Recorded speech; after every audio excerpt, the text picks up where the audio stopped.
Okay. Today I'm going to share a very familiar passage of scripture, and I could guarantee that most of you could tell it back to me verbatim.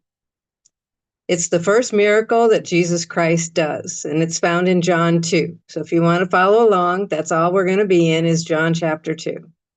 But I would say it's the first biblical recorded miracle of Jesus, because at this time in life, he's late 20s, getting ready to turn 30, and he's never sinned. So in my viewpoint, that's miracle upon miracle, because I can guarantee you I don't get through a single day without a sin. So it is an amazing man that Jesus Christ was. And I am so thankful for him the more that I just dwell in his presence in the word. In John 2 is the marriage at Cana. I mean, like I said, you could probably quote it back to me verbatim. If I asked on a Jeopardy question, where was the first miracle of Jesus Christ done? Everybody would get it right. Cana. What is Cana? Right. So he's in Cana. And there's a marriage. And the mother of Jesus is there, verse 1 tells us. And verse 2 says, and both Jesus was called and his disciples to the marriage. Boy, that's quite a party. And when they wanted wine, the mother of Jesus saith unto him, they have no wine. Jesus saith unto her, woman, what have I to do with thee? Mine hour is not yet come. Now I'm putting my own inflections in there, could be off. His mother saith unto the servants, whatsoever he saith unto you, do it. And there was set there 6 water pots of stone, after the manner of the purifying of the Jews, containing 2 or 3 firkins apiece. Jesus saith unto them, fill the water pots with water. And they filled them up to the brim. And he saith unto them, draw out now, and bear unto the governor of the feast. And they bear it. When the ruler of the feast had tasted the water that was made wine, and knew not whence it was, but the servants which drew the water knew, the governor of the feast called the bridegroom, and saith unto him, every man at the beginning does set forth good wine, and when men have well drunk, little tipsy, then that which is worse.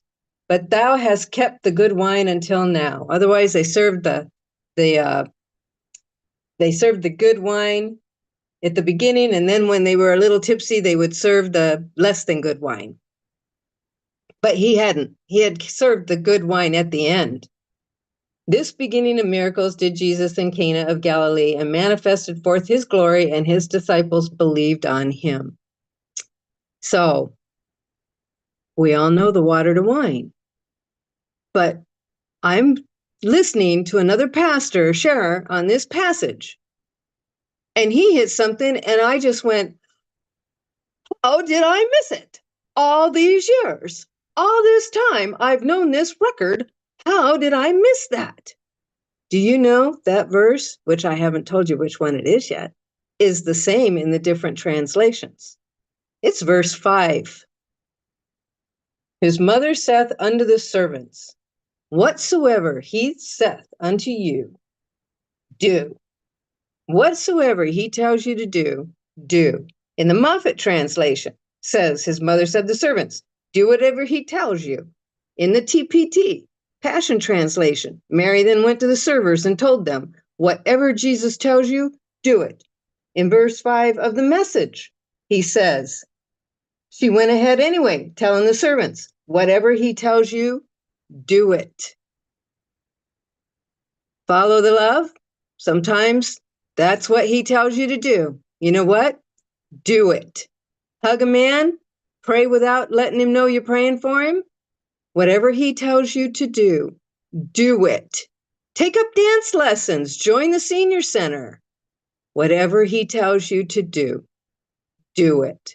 How did I miss the wisdom of Mary? We are his servants. We are his doulos, which is Greek for sold out. I'm sold out. I know everybody in this group is. Whatever he tells you to do, do it. He will never lead you wrong. He is turning you from water to wine. You are a beautiful, beautiful masterpiece that God began, and Jesus Christ's hand is now in that also. Whatever he tells you to do, do it. And then open those gifts on Christmas Day. God bless.